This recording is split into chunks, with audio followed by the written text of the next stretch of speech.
Look at this. Well, good morning from Latunji's Palette here. We are so excited to be supporting our small and local businesses, but in particular this one. You know, they've got some of the best peach cobbler you have ever had in your entire life. Not only can you get it at Latunji's Palette, you can also get it at Lund's, you can get it at farmers markets, you can get it at a number of different locations throughout Minneapolis. I first tried this particular dish at a farmer's market, and it was so damn good that I got it in the grocery store just behind the alley where I live. And so this is kind of what Minneapolis is all about. These unbelievable small and local business owners that run with a great idea, they become an entrepreneur, they set up these vibrant brick and mortar locations, and they develop an amazing name for themselves. That's what we do in the city. And what we do at the city enterprise, what we do here at the city of Minneapolis, is we want to support them. We have a number of policies that we have instituted at the city that are really important to protect and support our workers. Policies from minimum wage to earn sick and safe time. And we want to make sure that these policies are followed, you know, because the best way to erode trust in government is to pass laws that you don't plan on enforcing. So of course we're going to enforce them, but it's not like a gotcha situation. The situation we want to set up is where we're helping small and local businesses to succeed. We're helping them to succeed. And that's exactly what this partnership with the Workplace Justice Lab at Rutgers University has helped us do. That's this partnership with my office and with Councilmember Emily Koski's office, who has worked so hard to make sure that this program is a success. And thank you, Councilmember. That's what this is all about. And so specifically, what we're talking about doing is providing support for bookkeeping. Whether that's giving a small and local entrepreneur the computer system to help them track issues like earn sick and safe time or minimum wage requirements, or it's making sure that we're training in these community bookkeepers. How many of you have said, I know a guy. I know the guy that does, or the gal that does community bookkeeping in general, but maybe they don't have the ability to work for just one business. Many times these community bookkeepers are working for a whole corridor worth of businesses, and we want to make sure that they have the support, the training, and the technical assistance so that not only they succeed, but the businesses succeed too. And so bottom line is this. We want to make sure that businesses are paying the minimum wage. We want to make sure that they're following earn sick and safe time so that workers don't need to choose between getting healthy and getting paid. And we want to help businesses in meeting that goal. That's exactly what this work does. I want to, again, give a huge thank you to Rutgers University and the Workplace Justice Lab for all of their great work, to people like Kayla and our Civil Rights Department who have helped to make this whole policy happen. Again, they've approached this from let's give people a leg up. Also want to thank the Metropolitan Consortium of Community Developers, also known as MCCD, and the Main Street Alliance for helping to make this whole thing a reality. And the reality is right now, we've got, I think it's 55 businesses, most of them minority owned, that are able to get this assistance to make sure that they've got the tools so that they can ultimately succeed. And so this is a program that I think we all should be in support of because, again, it works with a group of people that keep our city alive, that keep our city fresh, and then it's what people remember. And so, again, I want to next turn it over to Councilmember Emily Koski. She and her entire office have been a huge champion of this particular issue. They've done a great job of making sure that it's brought to the forefront. Let me bring up Councilmember Emily Koski. All right, thank you so much, Mayor Fry. As he mentioned, Minneapolis is one of the U.S. cities leading in local labor laws. We've adopted minimum wage, sick and safe time, and other wage theft protections over the past decade. But despite our commitment to these policies, we still face an uphill battle in enforcing them.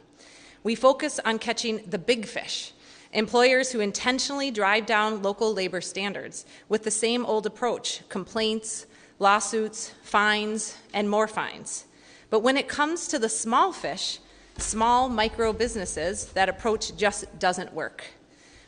For many local small micro immigrant Black, Indigenous, people of color, I-BIPOC owned businesses, not in compliance with labor standards, the issue is not a lack of willingness, but a lack of knowledge and resources. We thought, what can we do to help our small micro businesses into compliance? We decided to try a new approach, one characterized by curiosity, creativity, and collaboration. We teamed up with the city's Labor Standards Enforcement Division and launched the Small Business High Road Labor Standards Intervention Pilot Program. Say that 3 times. To help small businesses, especially, like I said, our I-BIPOC and immigrant employers, get into compliance with the city's labor standards and improve job quality. At the time, these businesses were still recovering from the COVID-19 pandemic and civil unrest. This program sought to provide direct assistance, education, one-on-one meetings with bookkeepers, free access to HR software, and ongoing assistance to selected Minneapolis small businesses to help them track hours, wages, and sick time accrual for their employees. As a former small business owner myself, I know how hard it is to run a business while wearing all of the hats.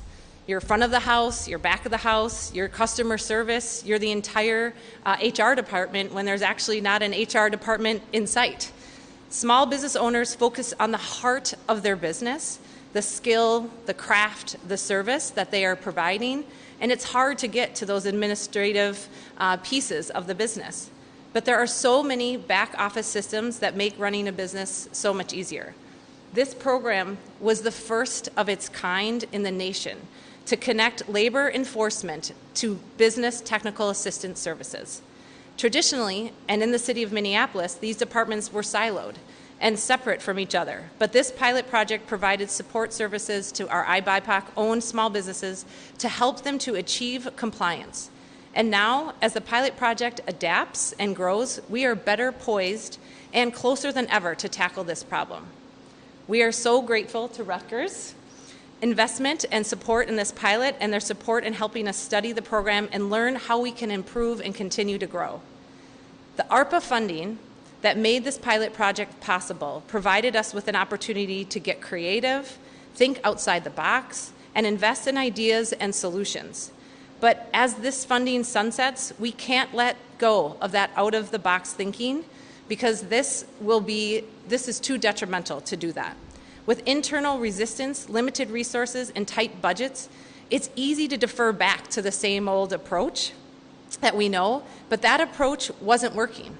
And it left too many cracks for small businesses to fall out of compliance with our labor standards, and we cannot go back.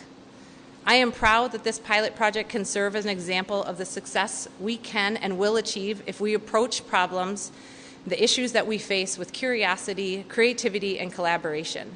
And with that, I'd love to welcome our Council President Payne to say a few more words.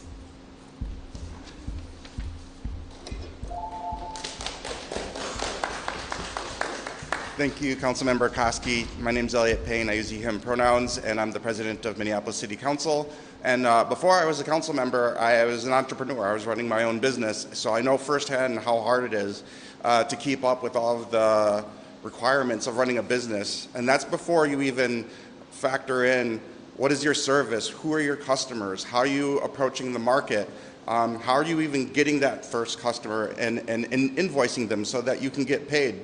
It's a flurry of activity that you have to keep track of, and oftentimes we're doing it by ourselves. We don't have a lot of support to do it, especially when we don't come from a background where our family ran businesses or our family is wealthy and they can help support us to launch that business.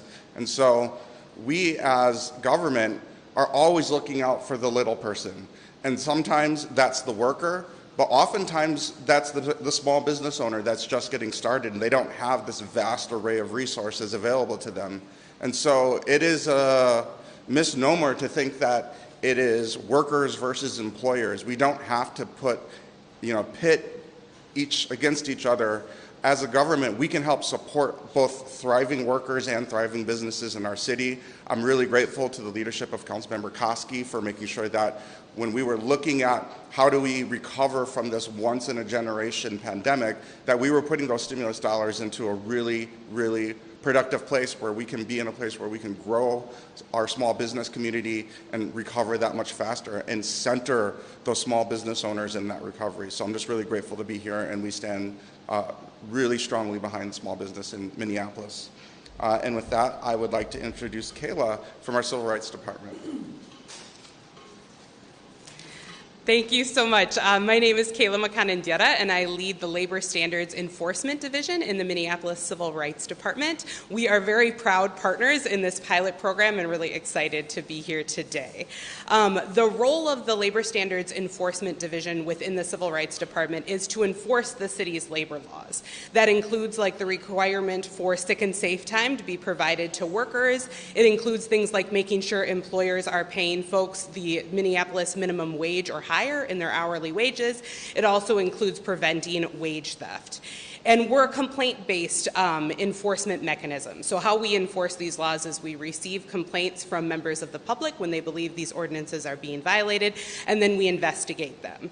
The key piece of small businesses in regards to this process is that from the division's inception, we received a lot of these complaints about small businesses. And when we engaged in investigations of these cases, we very often saw not willful violations of the city's labor laws, but a lack of understanding that they exist or how necessarily to comply with them, and a lack of the tools to comply with them. So we're really excited about this pilot and really see it filling a really vital need in our city of providing those tools and that knowledge to these small businesses so that they can comply with our labor laws. We're not interested as a division and as a department, we're not interested in these gotcha moments where we make people necessarily have to pay for their mistakes if it's something that truly is something they just didn't have the tools or the knowledge in order to comply with. So this is really a fundamental step in providing those really useful tools to ensure that these labor laws are being complied with. We're really excited to continue this work and really grateful to our partners at Rutgers and look forward to continue providing vital services that ensure both that workers' rights are respected, but also that small businesses are able to comply and thrive within our city. Thank you. Thank you, Director. I don't know if Nicolette, did you want to say a few words as well? Okay. All right. Well, we have Nicolette Gullickson here as well from our Labor Standards Division at the city. And I also want to acknowledge that we have Brian Walsh here, who was our former director and is now at the county, but was an instrumental partner in this program over the past year. So I don't know if you wanted to say a few words at LT. Okay. All right. All right. Well, then we're going to continue to move on here. So I want to introduce Janice Fine and Zahir Ahmed. They are from the Workplace Justice Lab and Rutgers University. So you know what it's like when all your talking points have already been talked? I'll make this very, very quick, and Zahir will has a few things to say, but it was no accident that we came here to Minneapolis, and that's because Minneapolis has been in the forefront of enacting great policy and understanding that there needed to be local enforcement to deal with exploitation of low-wage workers, and particularly of workers of color and immigrant workers. So we came here, and I have to give a big shout-out to Brian Walsh, who's been our partner in crime from the very beginning. I'll just say personally, I've had the great honor of working with Brian for the last, 8 years or whatever it's been, and it's been a wonderful partnership. And it's really, it came to us, Brian and I were trying to figure out how do we square this circle, right? How do we unsilo business support and labor standards compliance? It doesn't make any sense, right, to be supporting small business on the one hand and not talking to them about labor compliance. And it doesn't make sense to have labor compliance over here not being able to, to talk regularly, right? Every BTAP provider needs to be trained in labor compliance. And at the Labor Standards Enforcement Division, there needs to be constant going back and forth about supporting small business. There's this great diversion program that's been developed. So when LSED finds somebody who really is not violating the law intentionally, they send them over to BTAP and they get a supporter, right? So what we've been trying to do is like unsilo government, which, the city of Minneapolis has been all for, bring these together, and then also just figure out, can we do these two things at once, right? The theory is, You can ratchet businesses, strengthen the businesses, particularly I-BIPOC businesses that haven't had access to traditional capital. Let's face it, right? Structural racism is real. And then at the same time to have them obey the labor laws. Now, will every small business obey labor laws? No. And we have to make sure that if they don't, then there's also the stick, the carrot and the stick. But let me just say again how thrilled we are to partner, how much this is an honor, how much we appreciate city government here in Minneapolis, and most important, the partnerships that we've had that have made this possible. This is the first of its kind in the country, and I'll just tell you, the whole country is watching what happens with this project. We get calls every day from other city agencies and county agencies that are saying, we heard you've got this cool project. You know, how can we get in on it? And honestly, we want to see what works and what doesn't work. We want to honestly see, like, how do things work? We don't want to export something that turns out to be, you know, a good idea. But so that's why we're all in here in Minneapolis as your Jersey. What would I say? Your Jersey buddies. So thanks again. I'll say a little bit, a few words about what we did. Sylvia and I, my colleague who's sitting there, and I have been privileged to be the two field researchers here on the ground working with these amazing small business owners. And what we did was to create a program that helps small businesses with back office function. And thanks to the City of Minneapolis' ARPA funding, we were able to offer 10 hours of bookkeeping and QuickBook online training support, right? And we were able to offer 12 months of free electronic payroll, bookkeeping, and timekeeping software, as well as an individualized onboarding support to these new programs so they can implement and learn how to use them. And with help of our partners, MCCD and Main Street Alliances, we received about 100 applicants, of whom 55 were predominantly I-BIPOC small businesses that we accepted, as Mayor Frey said earlier. They were located in Minneapolis, and many were not in compliance, and that was great. That's what we were looking for. So we're like, coming, let's accept the ones that are not in compliance. Of those 55 small businesses that we accepted, 40 continue to be engaged with us. And 25 of those small businesses successfully onboarded to our QuickBook Online, as well as received training on how to use it. And 10 have onboarded to Gusto Payroll. So what we have learned so far, we've learned a lot. We've learned tons. But what we truly learned that was eye-opening for us was small business owners want and need this program. Many of them know that they're not in compliance, right? They know they're not complying with local labor laws. They don't know the current laws. And they worry that they're going to get in trouble with the city. They're going to get a big fine, and they cannot afford to get fined, right? But they also want help to become into compliance with labor law. So the free software was what got them in to apply, because who doesn't like free stuff, right? We all like free stuff, especially when you're a small business owner. Anything that can take some money away from, you know, great. But what truly most of our participants appreciated was the ongoing hands-on support and the one-on-one support that they were getting from the pilot.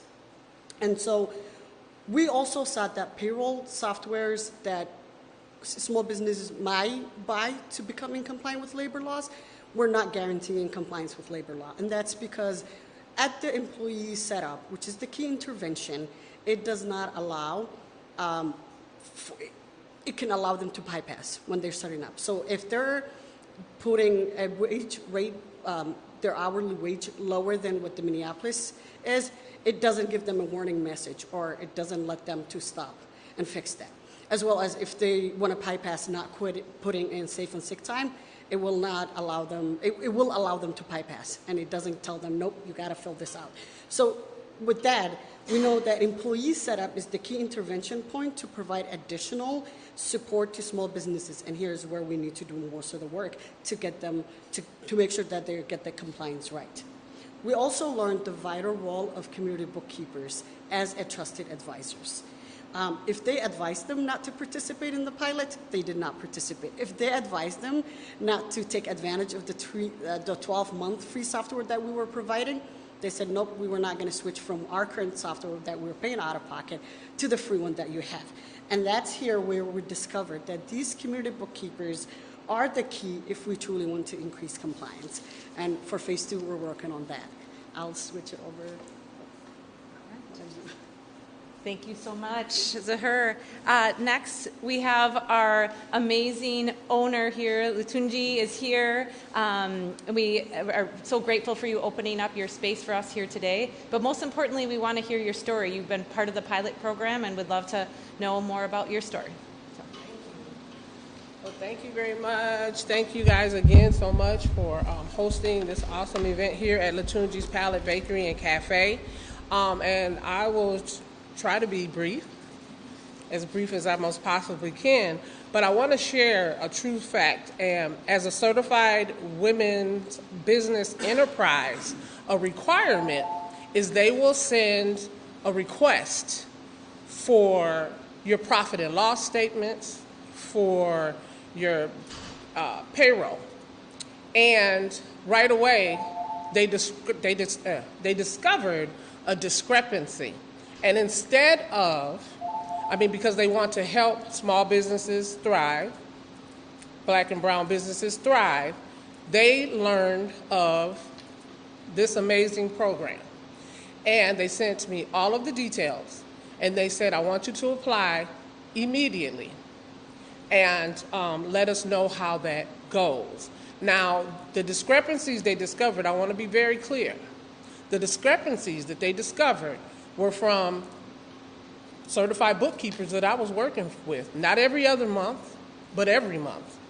And so I want to say the Rutgers project was a saving grace for me. Yesterday, we made 2 years as a business here with my first brick and mortar. Thank you very much. It feels like 10 years, right? Because I've been learning so much. But I want to share the fact that with this program, their concern is, as the business owner, yes, have a great accountant, but understand your profit and loss statement. Understand what each line means. And so the partnership, of course, with Tax Action, they really piqued my interest. And so now they are my accountants. I have switched services. But I wanted to share all of that. It's no one is on an island. It takes partnerships to make things work. So I mentioned that I'm a certified women's business enterprise. That happened because I'm a Fearless Commerce graduate. Fearless Commerce is right here in the state of Minnesota, and it's a rigorous process, so rigorous till they connect you with Mark Cooper at the state. You actually take a class to become a certified business for partnerships like this. So my point is to understand, as a small business owner, I understand the importance of partnership, and that it means you have to do a lot of authentic networking. And so I am so very grateful, because I promise you, I have learned so much from Tax Action as far as really understanding, each line. Well, this is a brand new build out. Sure, I'm a homeowner, and I've been a homeowner over 20 years, but this is a different story. So I was frustrated and didn't understand, well, why is this huge 200,000 negative? No, because when you started with this build out, it's a carryover. Oh, well, what does that mean? I can now share with someone else what that means. I will go on and on because I like to talk. So with that, I want to make sure that I just, again, thank MCCD, Rutgers, of course, Fearless Commerce, for just bringing this all into perspective. I want to thank the mayor. Of course, I want to thank you very much. And it's funny, we were just at an event together, and this lady here, you guys, let me tell you, you have one on your team. Because sometimes it's hard to reach me right away, but she is persistent. So I want to thank all of you. Again, Latunji's Palette is open to everyone. It's a social enterprise. We're more than gourmet desserts. We work with youth, young adults, and men that have been previously incarcerated. We don't call it baking together. We say we life skill together. So we have a program here that's offered for the community. And I just really want to give a shout out to this man right here, Mr. Trotman. His law firm is right across the street, looking out, just looking out. They know that I'm a small black woman-owned business and community that loves everybody, and they're looking out. It's all about community. It's all about partnership. We talk about this, we're at a press release, but I really mean this. When the cameras go off, what you see is what you get. And we need to really be serious out here, okay? and love at the same time. Thank you. Anything else? Okay. All right. That's a good segue to Councilmember Simon Troutman and Councilmember in Richfield, but also attorney for many BIPOC small businesses. Would like to have you say a few words too. Thank you so much, Councilmember. Good morning, everybody. My name's Simon Troutman. I'm a Richfield City Council member, but I'm also a Puerto Rican attorney who's the son of a Puerto Rican entrepreneur here in Minnesota. And it's been the great privilege of my life to represent everybody, but primarily BIPOC business owners here in the state of Minnesota. And I tell folks every day, I represent the NBA of the American dream. Wherever we are on the political spectrum, whatever we imagine America winning is, it's Latunji. Right? It's Latunji. It's folks that bet on themselves, that create wealth for themselves, that create wealth for our community. And I'm a huge fan of Brian Walsh and the county attorney's office and holding folks accountable. But accountability falls so heavy on the shoulders of small business owners. And instead of penalizing those NBA players, what we have an opportunity in this program is so powerful. It's so powerful to build capacity, to build wealth. The difference between a $5,000 or $10,000 fine for a small business owner, that's 2 or 3 months rent, as opposed to here is knowledge, here's capacity, here are tools to build wealth. This is so important. Thank you so much. I'm a huge fan. Latunji, I love you so much. Thank you very much. Thank you, Councilmember. And finally, I just want to ask up Luis Rodriguez. He's from Tax Action. So thank you so much. Good morning, everyone. My name is Luis Rodriguez, and I'm one of the accountants at Tax Actions and one of the lead accountants for this program. And Tax Actions, we have locations in Minneapolis and Crystal. And in our services, we have bookkeeping, payroll, tax audits, and as well as business and personal taxes. I'm here to tell you about my experience with this program and how important it is to support our BIPOC and immigrant small businesses. And I've been in accounting for over 10 years, and let me tell you that firsthand, it is really, really difficult to do your books and also run your own business. So that's why when I was approached by MCCD and Rutgers to run this program with the city of Minneapolis, I was so excited, and I like their vision, and also the program to demystify the bookkeeping and payroll for the small business owners. During the program, we guided around 55 businesses, as the mayor mentioned, through this, and we went through the bookkeeping in QuickBooks Online, and also we had a good feedback so far, and we believe that this program is important for ensuring everyone get to know their own businesses and how to read their profit and loss and financial statements. Business owners are not only have a hard time running their businesses, but also understanding their finances.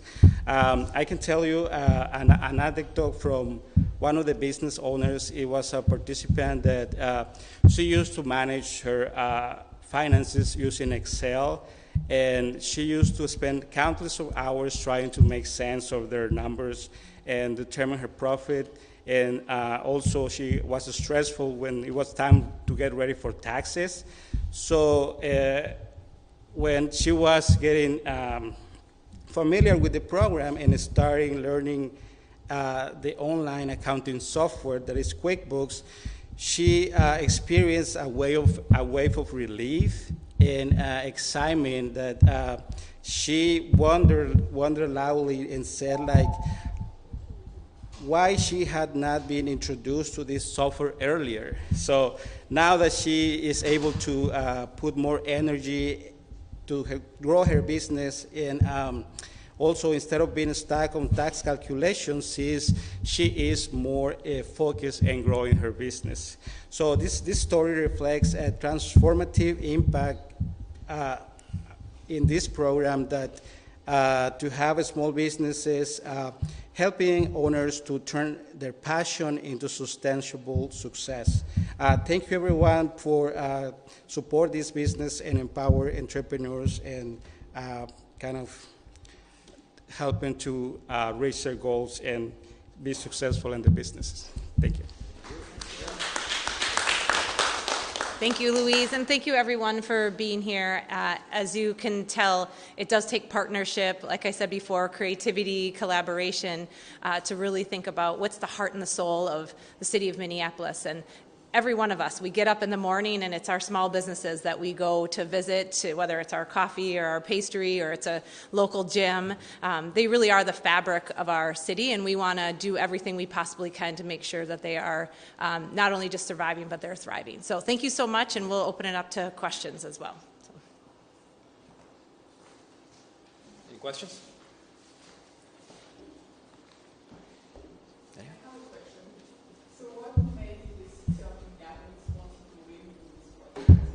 Sorry, I didn't hear the question.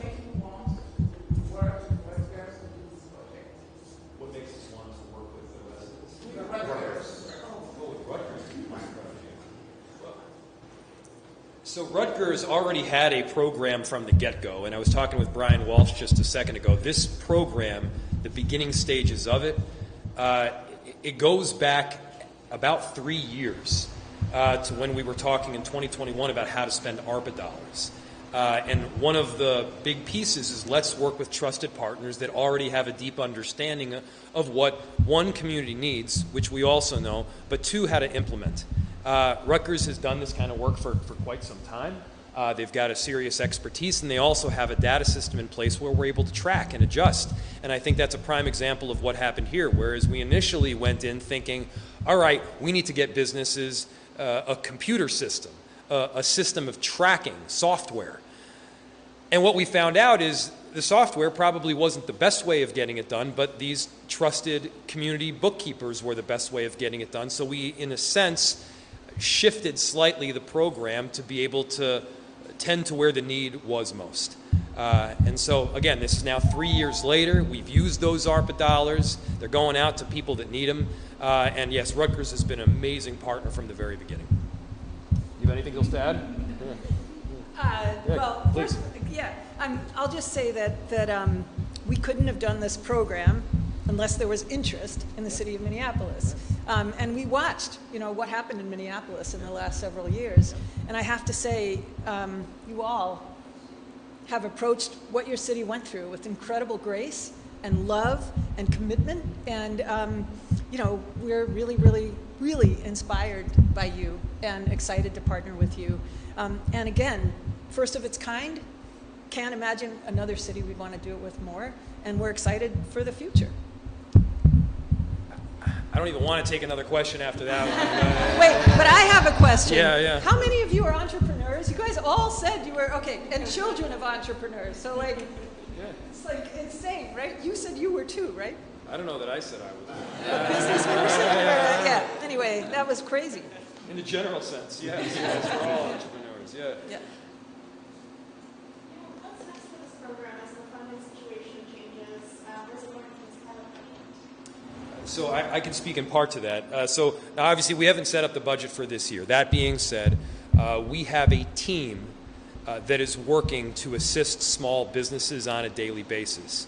It includes both people like Kayla, it includes our Civil Rights Department, it includes CPED as well. And that team goes out to provide technical support for entrepreneurs that are getting the shop set up. And as Latunji mentioned, it's not just as easy as having a mortgage on a home. It's dramatically different. And so we want to provide them with the technical assistance and support, and that's a program that we've ever been expanding.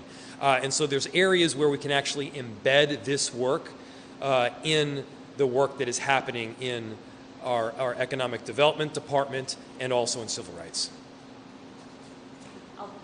I'll just add, as a council member, this has been a priority for me. I was the one that authored the ARPA funding and making sure, and with the support from colleagues, to make sure that we supported that. But this is an example of, this was just a little over $120,000 in order to get this pilot project started and going.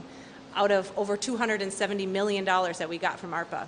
So it really shows, like, with a small amount of money, how much impact we can make. And so I think we carry that with us as council members, and so we know that when we move into the budget season here, we still have some funding left from the original funding that we can continue to use, but we're learning, and we're learning side by side with Rutgers. They're doing a presentation today in committee to talk about recommendations that they have for us. And I think we're going to take those seriously and evaluate how do we best continue to use the funding that we have, whether it's one-time or ongoing funding. But I know that this has been a very positive, impactful program, and so it's something that I think that we will make sure that we are prioritizing for our budgets ahead. So. And if I can add just one more thing.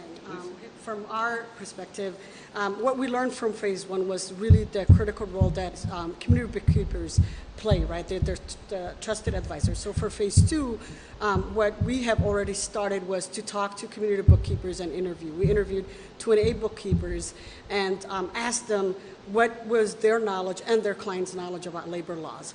We learned that while some might know, majority did not have a good understanding of the local labor law knowledge. So what we're trying to do is, in part, create a certification program similar to what the IRS certified that I am. So these community bookkeepers can add services that they're, so we can train them, right? Train them on local labor law, and then that could be a part of the services that they provide to the businesses.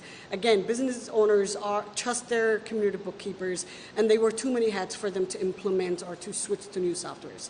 So that's one thing that we're looking into doing. We already did a free 90-minute training for 15 of the 17 community bookkeepers that we invited. All of them attended, showed huge interest in learning more and being trained. So, Janice, did I miss out? No, that's right. Like, so the idea is we're going to provide a certificate, right? So we're going to have a certificate. We'll Say it in the microphone. Yeah. So the Workplace Justice Lab at Rutgers has certificates, right? And so what we're going to do is every bookkeeper who goes through the program will be certified. And the idea then is that they'll be able to say, we know labor compliance law, and we can work with your business on that. So that's the idea. Train the trainer model. Yeah, a train the trainer model with community bookkeepers like my friend here. Yeah, that's right. Yeah, that's the idea.